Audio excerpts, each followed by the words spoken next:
Through the Demonstration Farm Network, we are currently demonstrating a few different practices. The one that's been the longest term is overall looking at cover crop adoption.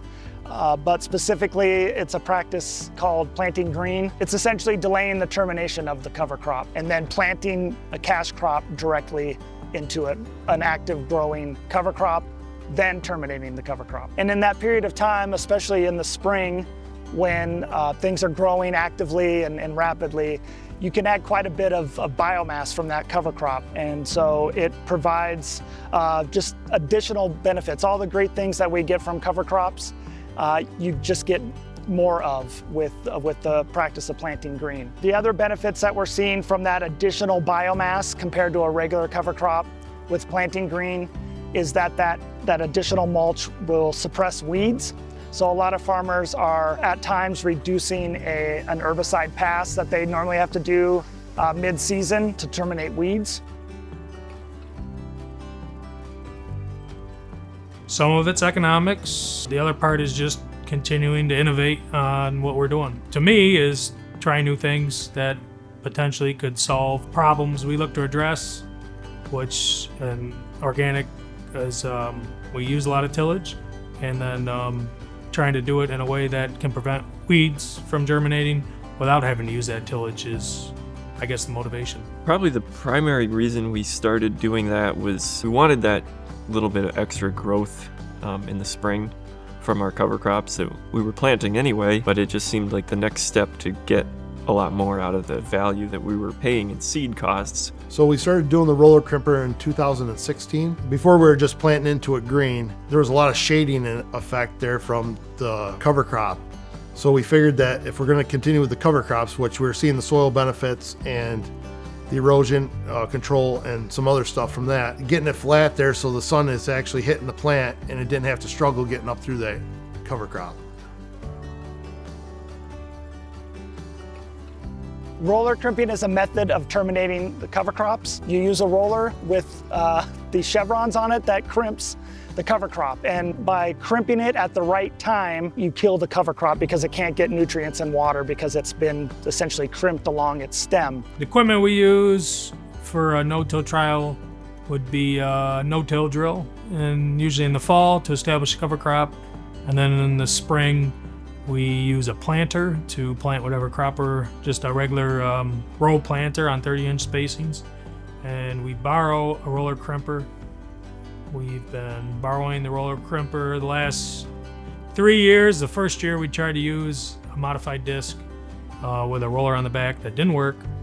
And so we borrowed the roller crimper, and that's been successful at killing the cover crop. So the first year we borrowed that roller crimper, the one we have now, from another farm that had tried it out. And after we used it, we were like, man, we probably ought to just either, own one or see if they want to sell this one. And it was just sitting there. So they said they sell it to us, so we bought it. Yeah, we started crimping when we realized we needed to do that with a crumbler, which is more of a soil conditioning tool for tillage operation that we really didn't use anymore for that. We kind of destroyed the first one in the first year by using it that way, and then the next year we got a larger one that was new, and that worked for that season. And then we got the tool that we're currently using, which is an actual made-to-be crimper.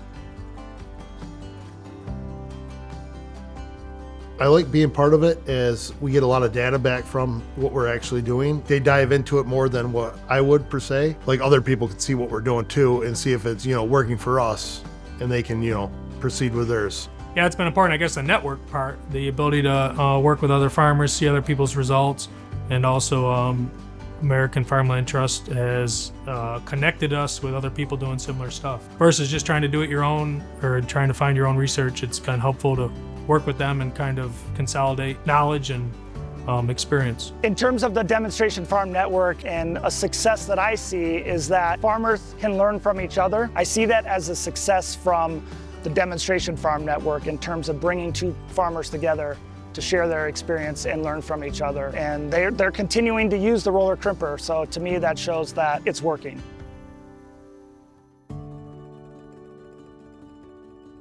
Some of the results that we've seen from the 4 seasons of planting green trials and cover crop trials are that overall cover cropping in general, not necessarily planting green, not only is improving soil health, but economically it makes sense to plant and grow a cover crop. We've been able to reduce our fertilizer rates more and more every year. We still are working on how to manage and calculate what we're getting as far as fertility from the cover crops, but it definitely stores a lot of our nutrients, like manure. The applications stores it until the corn crop really needs it. It's a nice way to get your crop off started with having that nice flat mat there. It's protecting the soil from being baked down, and it also holds the moisture underneath of that water, so that's also a nice little economical benefit. Our organic matter levels are visibly changing on soil tests. Rainstorms, we don't see erosion from them. With that mat of cover crops we've rolled down, a lot of times there's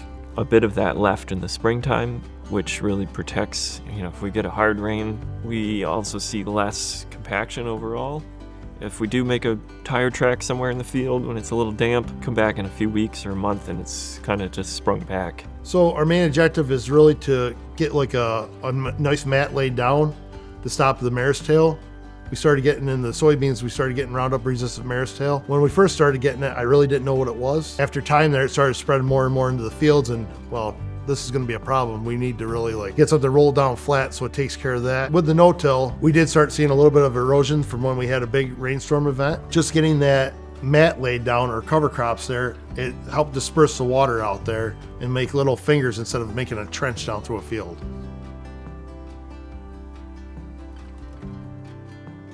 The species selection for your cover crops is also important. You want to use a mix for cover crops, but when it comes to roller crimping, you might need to use a single species because the timing of the termination is essential. So if you have multiple species, those timings are going to be different. By minimizing the number of species in planting green and the roller crimper, you're going to be more likely to have success in it terminating the first time around. You need to use a cover crop that is crimpable. One of the trials we did, we had some clovers in there. There was at no stage was it crimpable even after flower. So you crimped it and it popped right back up. The main challenge the first couple of years we did it was we rolled the cover crop down after planting. It did work, but it wasn't great. We're basically crimping the rows that we're going to plant. We're crimping that into the field, so there's a sort of a clear path for the planter, and that really works well. Certain cases, if there's a tremendous amount of winter peas in the mix, those can cause some wrapping issues we've had on our crimper, but overall, if we have the right equipment, have it tuned properly, it seems to work really well. If you'd like to learn more about planting green and roller crimping, start with the American Farmland Trust website at farmland.org. Look to your local extension agent, so Cooperative Extension or Soil and Water or NRCS. And finally, just look around your neighborhood in your region. Look to see if your neighbors are doing it, and if you see them practicing it, don't hesitate to go up and start a conversation with them, and I'm sure they'd be happy to help you out.